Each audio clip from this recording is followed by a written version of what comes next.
typically in these workshops, Ayaka or I might take a few questions off the top of people's minds. If you have questions about maybe application materials or essays, anything on your mind, we usually take those questions for about 10 minutes, and then we might spend the majority of the hour sort of group reviewing a few essays.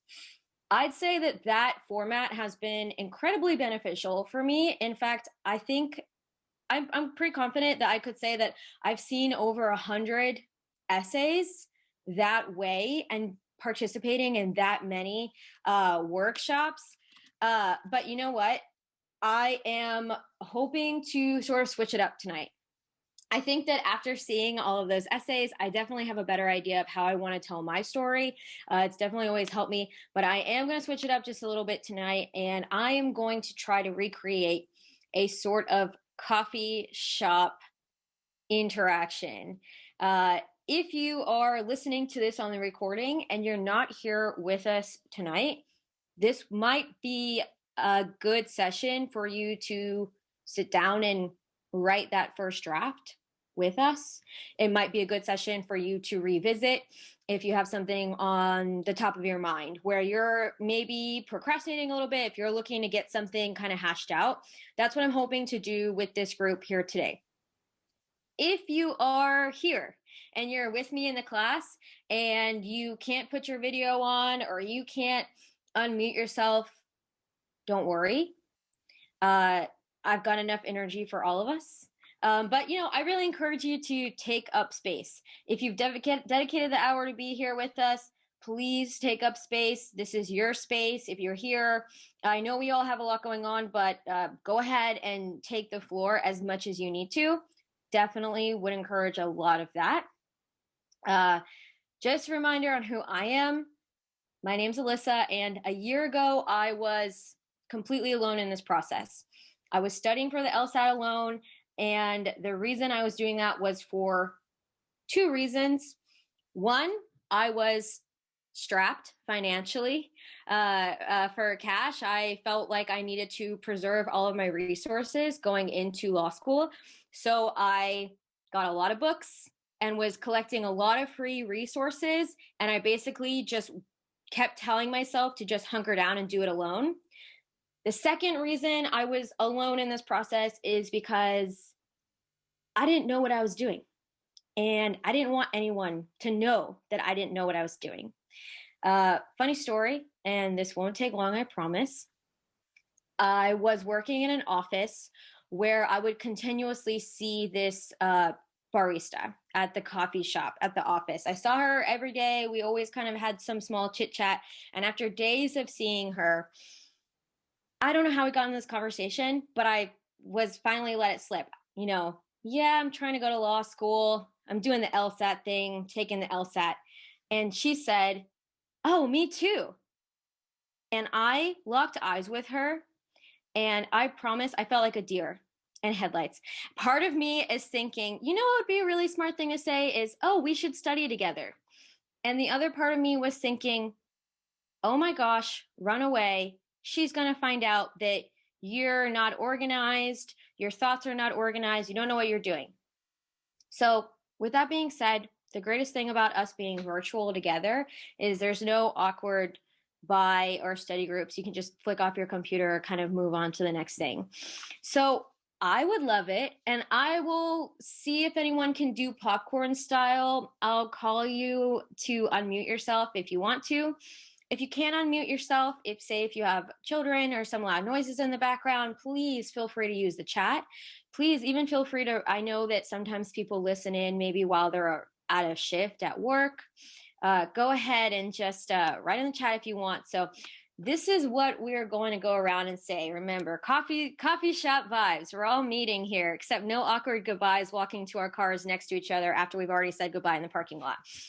So if we could go around and just say where we're at in the essay process, and maybe either a barrier that we're currently facing with writing that essay, or something cloudy that's been kind of ruminating in our heads a little bit, and we're trying to get that thought out. So for example, you could say, My essay is written in my head, but I haven't gotten a chance to write it down yet. Or you could say, I have 3 essays written. I feel really solid about them. I have this idea to maybe add this into it. So we can all be in different places here. If there's something that I've realized going into this transition after a year ago being completely alone in the process and now being in Steve's courses and working with Ayaka so much. I know like one-on-one, we're great study buddies and we have our study groups that we've been in. The biggest lesson I've learned is that we're stronger together. And the more that I can talk and bounce my thoughts off of someone, the better it's going to make me. So let's see. Ariel says, I suffer from imposter syndrome whenever someone asks me about studying for the LSAT. LOL. It is so true. And it's so funny to believe that I was in that office space. That was pre-pandemic that she's like, oh, me too. And it's absolutely, I feel that as well. We have someone here who says first week here and haven't started my essay. So first week in the courses, I'm assuming haven't started your essay. Fantastic. This is for you. I have a few essays myself, and yeah, I'm actually really excited to hear from everyone because we might be each other's best secret weapons working together. So I'll get started. I have 2 essays written and I feel good about them. I feel good about them, but I actually have this new idea and I'm trying to figure out if it's worth writing about or not. A little bit about that. During the pandemic, I moved to a small town. I took a job delivering pizzas because I needed to save up my savings. I needed to build my savings back up that were drained at the beginning of the pandemic. But while I was working as a pizza person, delivery driver, I essentially realized a lot of people in the small town are not utilizing technology and almost that they're afraid of using technology. I myself am interested in a career in law at the intersection of human rights and technology, and I'm not totally sure on how to write that essay. And I just wanted to let everyone know too that I'll be here next week. We're gonna keep doing the standard workshop where we do take a look, and we're always going to be taking in essays. We had a few for this week. I just thought I'd try something different out. And please feel free to let me know after class if this works out or not. Anybody else want to jump in here and just kind of say exactly where they're at and where their thoughts are at? So I'll let me kind of also kind of steer us in a direction here. So I'll give a little bit more detail. So I know Jocelyn raised her hand. So for example, I'm trying to write this other essay. I can't figure out how to actually make this connection between the people that I met delivering pizzas for 2 months and the correlation and basically the way that I am seeing the same behavior. So some background information is that my parents were raised in this small town. And I was not raised in a small town. My parents were raised here. They moved away. I was raised in a larger city. I also traveled a lot because of my past career. And when I came back to this small town and realized how people are not utilizing technology and they're afraid to, and I'm not talking about people older than us, I'm talking about people in my generation, people are in younger generations. Maybe typically we think that it's a generational gap, but what I'm seeing in this small town is that it's a regional gap, and that people that are in a generation that are generally thought to have had a handle on tech, they're not using it. And because of my traveling, I feel like I'm seeing in real time the gap widen between same generations, different regions, and it's the same gap that stunted maybe my own parents that I've now seen the effect on them in their life. I don't know how to write that essay. I hope that maybe anyone listening in right now, whether you're here live in the class or listening to a recording, even just talking that out, I hope that maybe that's sort of driving everyone forward to kind of keep contributing to the conversation. I know that I would have never thought of that. Sometimes it can be, I just need to write this draft and then I just need to get it in front of someone to review and give a different pair of eyes on, but there's so much value in talking to one another. So thank you, Jocelyn, by the way. And just so you know, I'm definitely going to be in your DMs later. This conversation is not over. So I definitely plan on speaking with you so much more. I think that was brilliant advice. And I like actually what you brought up. And I think that this could happen for a lot of different people's essays, is that sort of zoom out of I'm experiencing this. And then that inspired me to take a look at what is really going on here. I think that was invaluable advice. That being said, anybody else want to continue on the conversation? I know we have a few more minutes just in this space right now in terms of where are you in the process and where is the fogginess happening in your brain? What's the barrier that you haven't started an essay yet? What are you trying to collect? Even if you've spoken before, feel free to jump in. Okay, great. So it sounds like and I completely recommend this to anyone that's coming up on their LSAT, maybe this April, or if you're sort of solely focused on your LSAT, great. Take your LSAT and then focus on maybe your application materials. That's a fantastic thing. Something Ayaka and I have been talking about a lot lately is the idea that a great essay does take layers, and a good writer is a good thinker. Matthew, right there with you on the process. And I just want to say to everyone right now, I'm not going to take this opportunity. Ayaka says that good writing is like an onion. This is making me think of donkey. Okay, so I'm not going to tell you what to write tonight, and I'm certainly not going to push you to start your process if you're not ready to start your process. But what I would like to sort of flex our muscles tonight is, after seeing over 100 essays, something that I've been realizing in the pattern is that there tends to be a lot of applicants that are saying, I'm going to write my essay, and maybe they do go with the first thought that they're finally decide on, or maybe they write this draft and they want to take a few drafts on it and then they want to be done with it. Something I'm proposing is that good writing doesn't go away, and it's not something that you're going to run out of juice on. So I'm actually going to try something different tonight. If you're listening, stay with me. I'm going to try a 2 to 3 minute guided meditation.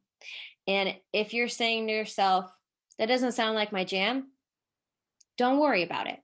I'm going to try a 2 to 3 minute meditation. And if you have something to write with, if you don't have something to write with, type in your computer, get out your notepad, whichever one works for your jam better. But I'd like to see if we could walk away from tonight's session with an idea of how to create a backbone. There are different ways to do this.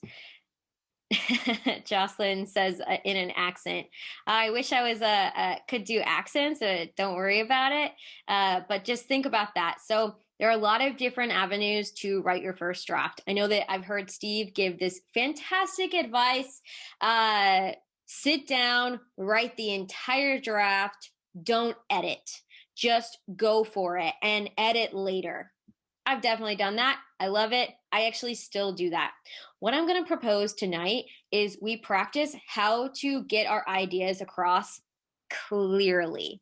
Now, the reason I want to do this is I've seen a lot of essays and I keep seeing the same sort of two branches branch off in someone's drafts, maybe their first few drafts.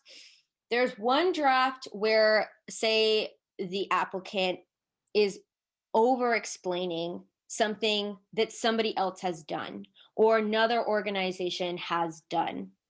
This to me could happen for a lot of different reasons, but what tends to happen in that essay is that those experiences of what somebody else has done or what an organization has done actually tends to overshadow the applicant. And the applicant probably has a lot more interesting things to say about themselves, but in the process of processing it and trying to tell the story, they lose themselves.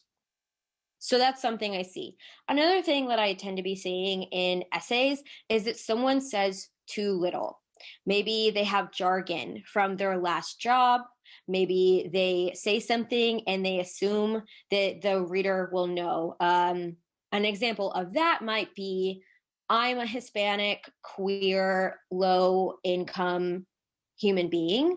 And I might write that sentence and then say nothing to follow it up with. I don't say what that means to me. I don't say anything about my personal experiences in the world, what I identify with, how that creates a day-to-day experience for me. So if I were to say that and say I'm queer and Hispanic, and I just kind of want you to know what that means, most of you are probably not going to know what that means to me.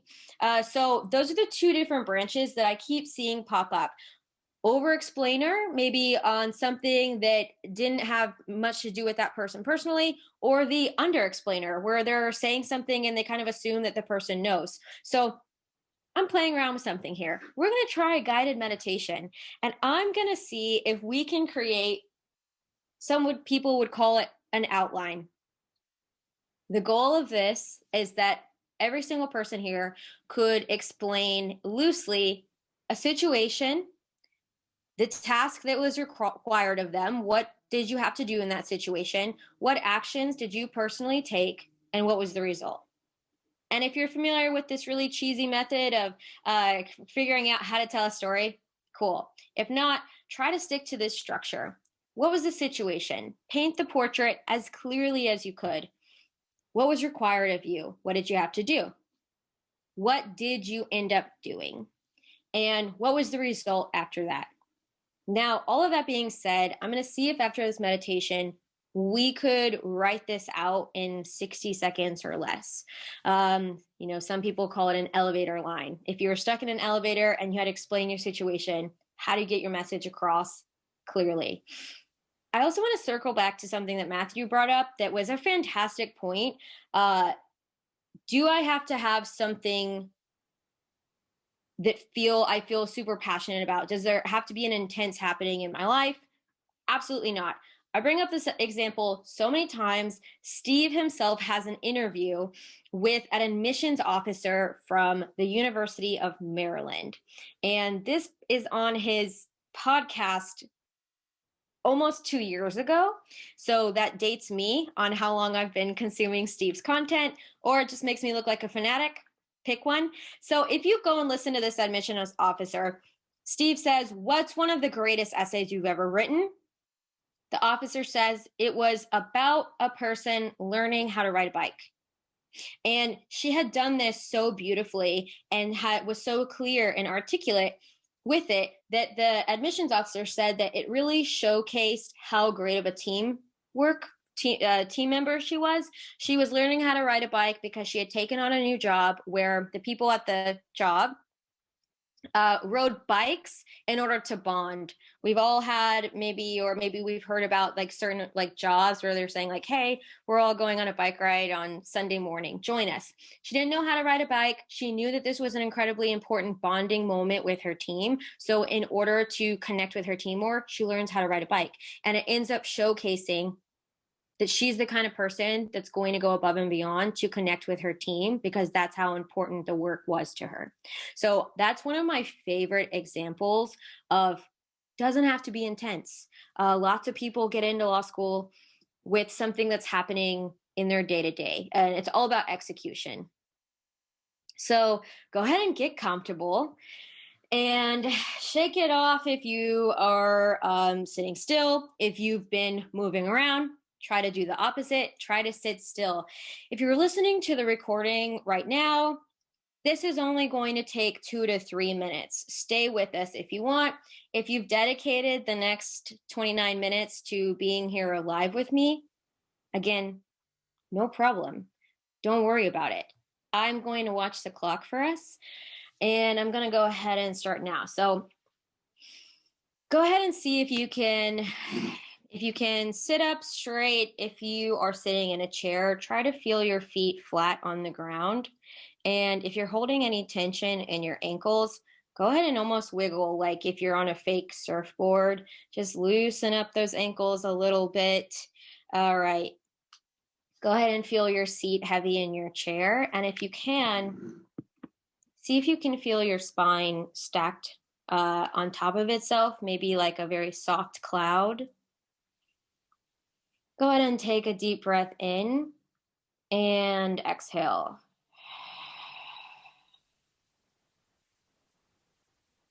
Try to close your eyes if you can, or keep a very soft focus on your eyes.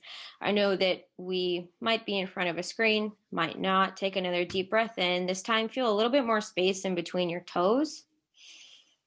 And exhale if you can. Maybe if you can feel your shoulders smile. If that cue doesn't sit right with you, just try to put the sensation of a smile on the outside of those shoulder heads. Feel your thigh bones get nice and heavy, lots of space in your hips. If you're feeling anxious, focus a little bit more on the exhale. If you're feeling tired or sleepy, focus a little bit more on the inhale. Go ahead and take a deep breath in. And let it all out. This time, go ahead and see if you can just do one more thing for me. Take the center of your ears and just bring it back just half an inch. And go ahead and lower your chin just half an inch. And if you do that, see if your back can't get a little bit taller. And then when that happens, you should find a little bit more space, maybe even in your armpits.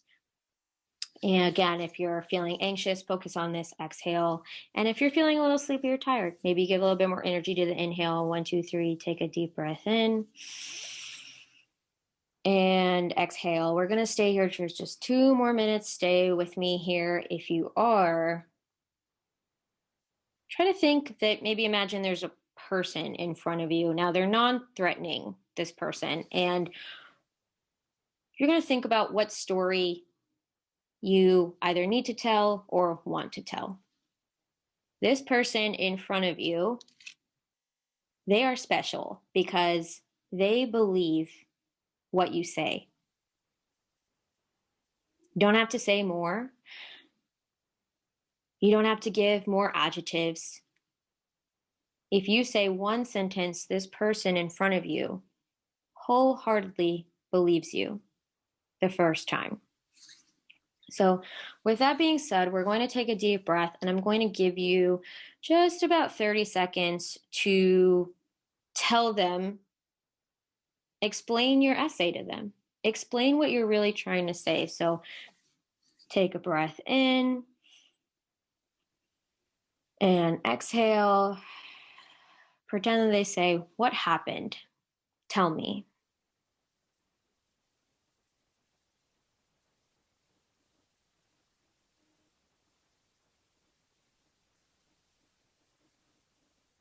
Okay.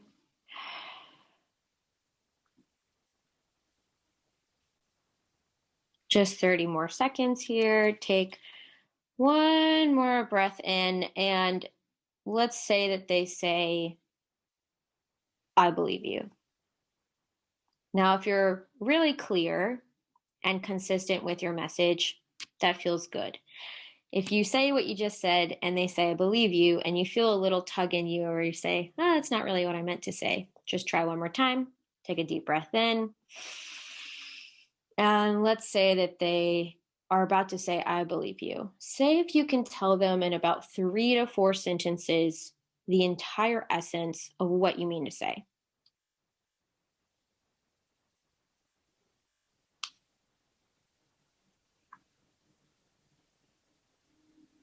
And if your eyes are closed, go ahead and blink your eyes open to get them used to the light.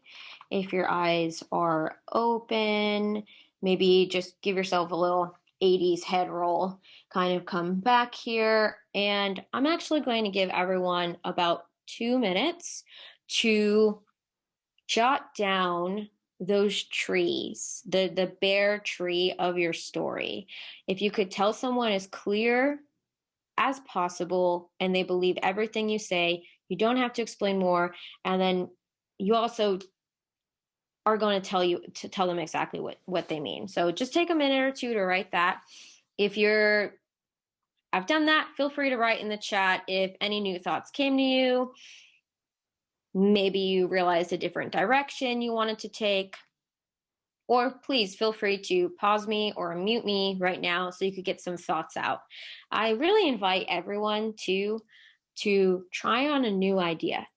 If you have one essay, you think it's great, what about that other idea that you had in your mind of, well, that was an idea, thought it was weaker. Try on the weaker idea.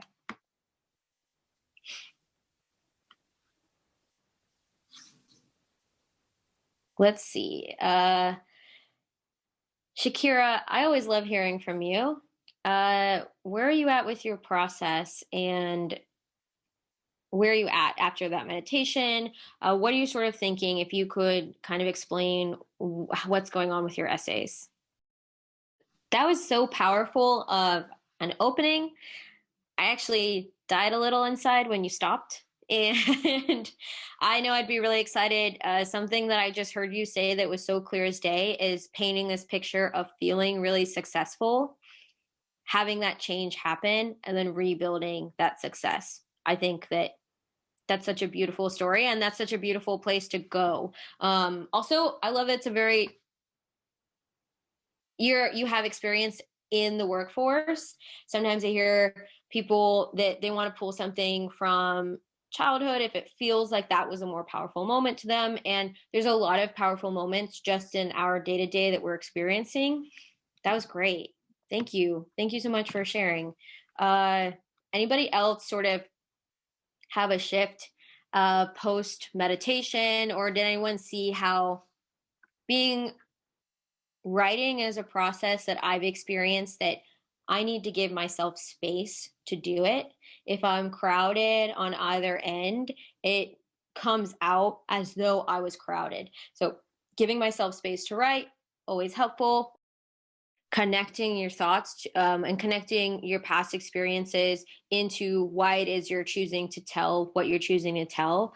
I learned something from Ayaka, and that she kind of shared with me. This is totally your idea, Ayaka, so you can jump in here. That it's the writer's job to control the reader's journey.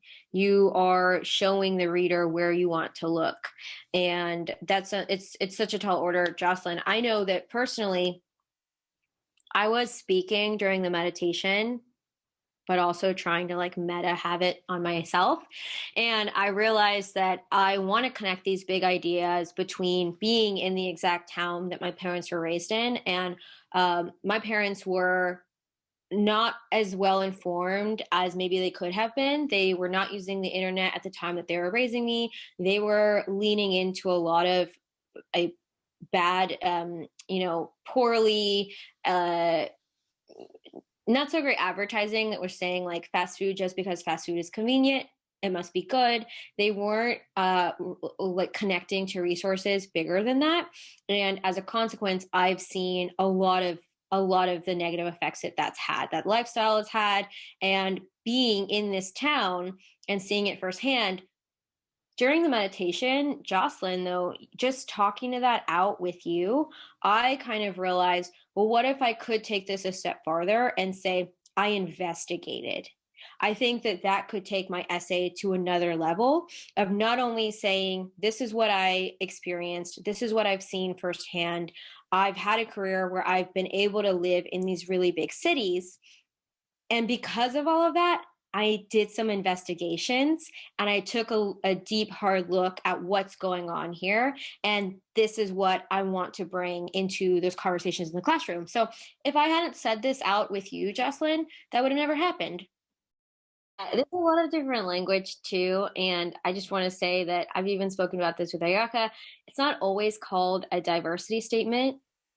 And the sort of statements that you'll probably hear a lot of us, I know, talk about during the courses are, we'll probably divide it into these two main essays where we're usually talking about personal statement and usually talking about diversity statement.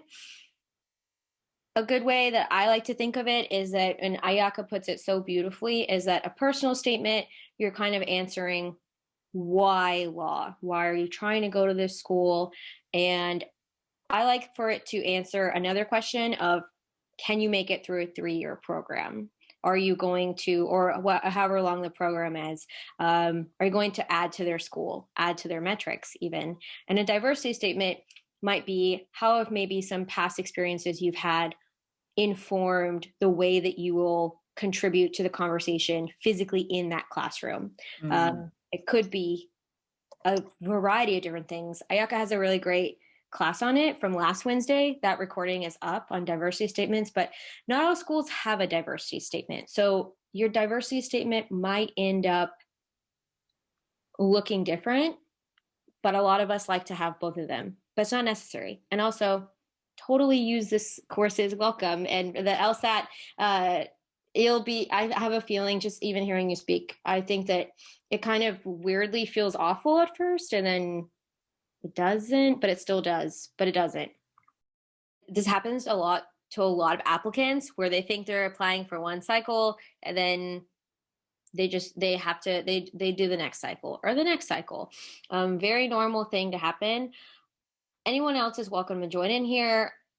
No, you don't have to redo everything if you don't want to. If you can read through everything and it feels relevant and it feels quality, then absolutely continue to send it. Of course, I would double check if there's anything in the essay that says, I don't know, something timeline wise that you might want to just go over, but I have a feeling that you have a pretty strong sense of what's in there. And if you feel that it paints an accurate portrait of you, you absolutely do not have to rewrite everything.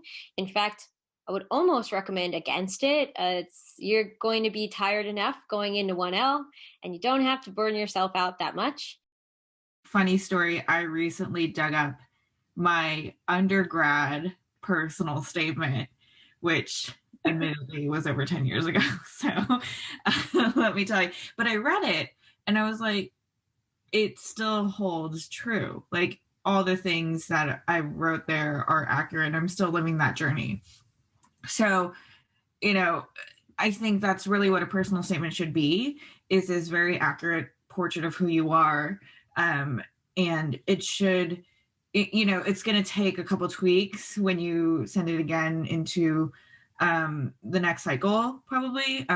But it shouldn't be a content change, I think, if you're very solid on the personal statement that you have now.